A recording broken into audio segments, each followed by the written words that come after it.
अब हम प्रश्न नंबर 5 देखेंगे। आपने जिन यातायात के साधनों के नाम लिखे हैं उन्हें नीचे दी गई तालिका में वर्गीकृत कीजिए। अब हमने प्रश्न नंबर 3 और 4 में यातायात के जो साधन के नाम लिखे हैं उसे हमें प्रश्न नंबर 5 में वर्गीकृत करना है। तो हम देखेंगे कि 2 पहियों वाले साधन कौन कौन से हैं। तो हम लिख सकते हैं कि मोटरसाइकिल,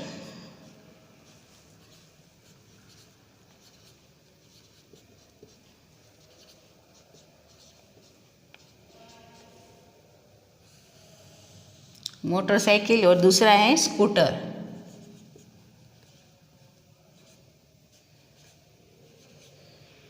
उसके बाद हम देख सकते हैं कि 2 पहियों वाले और कौन सा साधन है, तो कि बस नहीं, तांगा।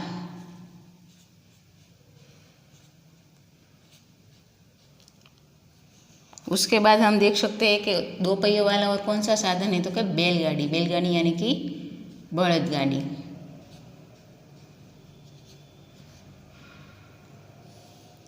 अब हमें देखना है कि 3 पहियों वाला साधन कौन सा है। तो हम देख सकते हैं 3 पहियों वाला साधन कौन सा है, तो कि ऑटो रिक्शा।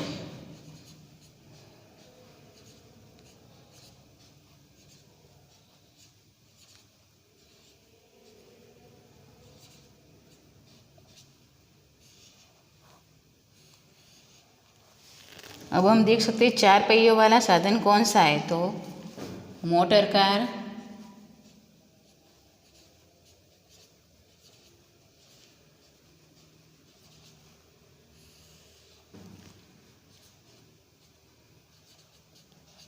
बस और ऊंटगाड़ी।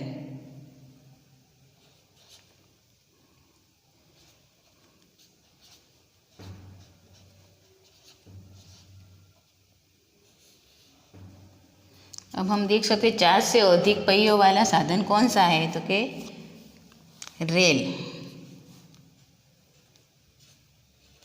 रेलगाड़ी के कई सारे पहिए होते हैं। और हम लिख सकते हैं ट्रक के 6 पहिए होते हैं। दोबारा हम देखेंगे 2 पहियों वाले यातायात के साधन कौन से हैं, तो कि मोटरसाइकिल, स्कूटर, तांगा और बैलगाड़ी। फिर 3 पहियों वाले कौन कौन से हैं यातायात के साधन, तो कि ऑटो रिक्शा। 4 पहियों वाले साधन कौन कौन से हैं, तो कि मोटर कार, बस और ऊंटगाड़ी। 4 से अधिक पहियों वाले साधन कौन कौन से हैं, तो कि रेल और ट्रक। आप सभी ने भी अपनी पाठ्य पुस्तक में मेरे साथ लिखा होगा। अब हम तालिका 2 के बारे में जानेंगे। सड़क पर चलने वाले यातायात के साधन, हवा में उड़ने वाले यातायात के साधन और पानी में चलने वाले यातायात के साधन। तो हम देख सकते हैं कि सड़क पर चलने वाले यातायात के कौन कौन से साधन हैं। तो ये देख सकते हैं कि यहाँ पे जितने भी लिखे उसमें रेल के अलावा सभी साधन सड़क पर चलने वाले साधन हैं। तो हम देख सकते हैं सड़क पर चलने वाले यातायात के साधन, तो कि मोटरसाइकिल, ऑटो रिक्शा, स्कूटर, बस, तांगा, मोटर कार, बैलगाड़ी और ऊंटगाड़ी। अब दूसरी हम देखेंगे कि हवा में उड़ने वाले यातायात के साधन कौन कौन से। आसमान में हमें कौन कौन से यातायात के साधन देख सकते हैं, तो जैसे कि हेलीकॉप्टर और हवाई जहाज। अब तीसरा, पानी में चलने वाले यातायात के साधन। तो हम पानी में कौन कौन से साधन को देख सकते हैं, तो कि नाव और जहाज यानी कि स्टीमर। अब प्रश्न नंबर 6, नीचे दिए गए टिकट का चित्र देखकर प्रश्नों के उत्तर लिखिए। प्रश्न नंबर 6, प्रश्न नंबर 6 में हमें 2 टिकट दिए गए हैं। एक रेल का टिकट है और एक बस का टिकट है। दोनों टिकट अलग अलग है। तो अब हम उस टिकट के आधार पर उसके नीचे जो प्रश्न दिए गए हैं उसके जवाब हम देंगे। दोनों टिकट को आपने अपने पाठ्य पुस्तक में देख लिया होगा।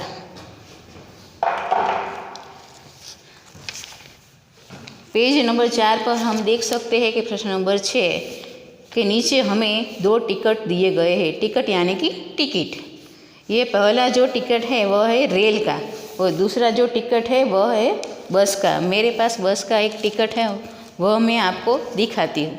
बस का टिकट ऐसा आता है। देख सकते हैं बिल्कुल इसके जैसा ही है। तो इसके नीचे हमें जो प्रश्न दिए गए उसके उत्तर हमें देने हैं। तो पहला प्रश्न क्या है कि यह क्या है। पहला प्रश्न है कि यह क्या है। तो उसका जवाब हम लिख सकते हैं कि यह टिकट है। क्या है? टिकट। मैं प्रश्न का जवाब लिख रही हूँ, आपको भी प्रश्न का जवाब लिखना है। प्रश्न आपकी पुस्तक में दिया गया है, यह टिकट है।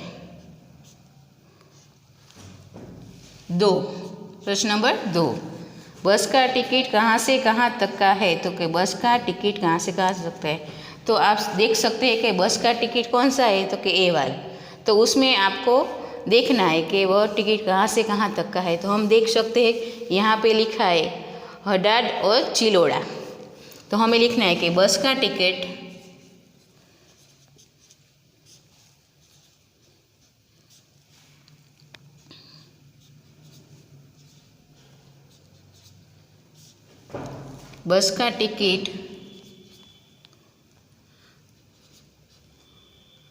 हडाद से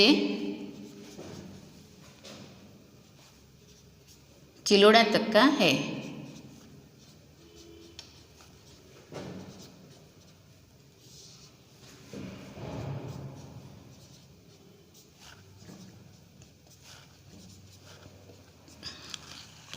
प्रश्न नंबर 3,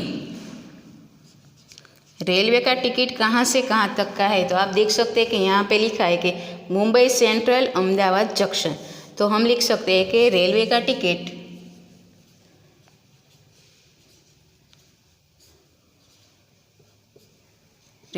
टिकट मुंबई से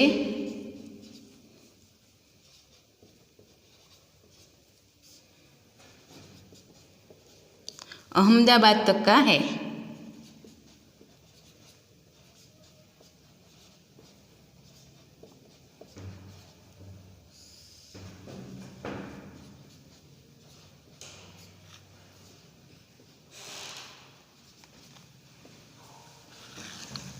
प्रश्न नंबर 4, बस के टिकट में किराया कितना लिखा है। तो हम देख सकते हैं यह है बस का टिकट। तो उसमें किराया कितना दिया गया है। तो आप यहाँ देख सकते हैं कि RS लिखा है, वहाँ पे 91 रुपये लिखे।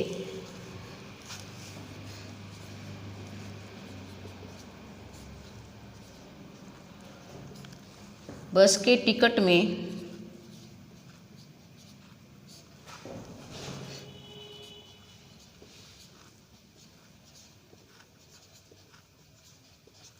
किराया 91 रुपये दिया गया है।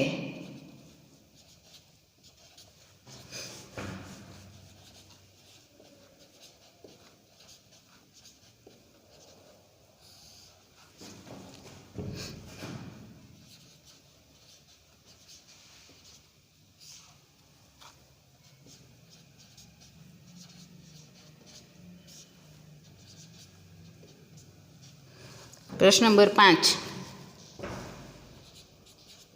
रेलवे का टिकट पढ़कर किराया बताइए।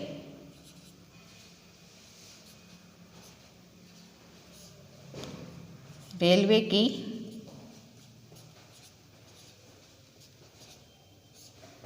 टिकट का किराया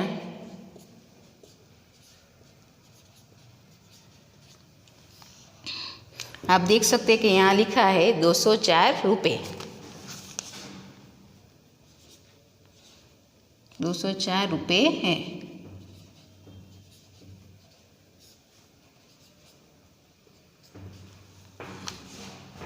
प्रश्न नंबर 6, रेलवे टिकट का दिनांक क्या है। दिनांक यानी कि तारीख। अब हमें टिकट में देखकर तारीख बतानी है।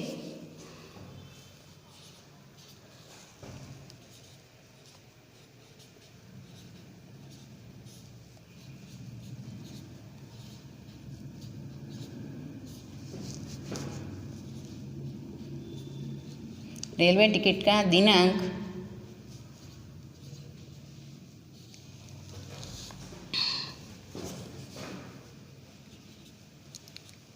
11/11/2011 दिया गया है।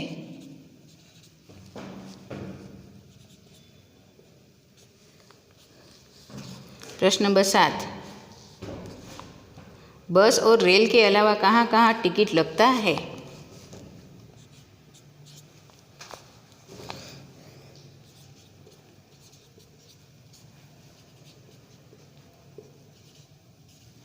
बस और रेलवे के अलावा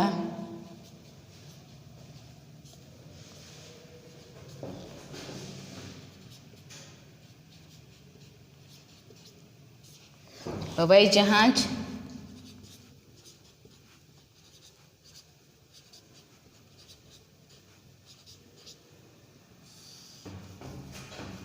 जिसमें किराया लगता है।